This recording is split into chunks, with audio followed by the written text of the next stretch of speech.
This is Jason over at Kaiser Willys again, and today we've already got our passenger side seat frame in place. We've got our driver's side seat frame that we're going to be putting into the vehicle.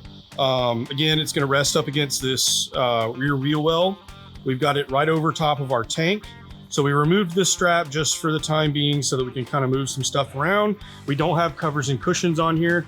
We will be doing those in another video. This seat frame, unlike the other one, does not flip up. So it's got two mounting spots right here and here.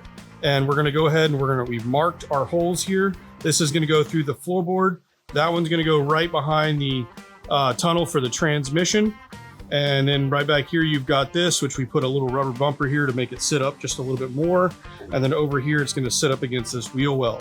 So we're gonna go ahead and drill our holes, and then we're gonna get this mounted into the CJ-2A.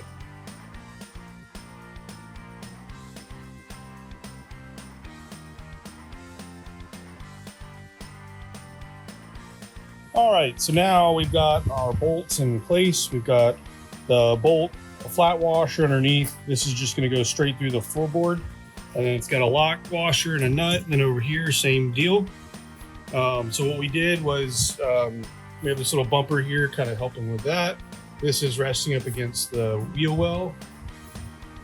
And then we put this floor mat back in, drilled from underneath, and then got that hole drilled out, slipped it underneath. All in all, pretty happy with it. Got the seat installed here. So this is driver's side. Passenger side seat frames are now installed.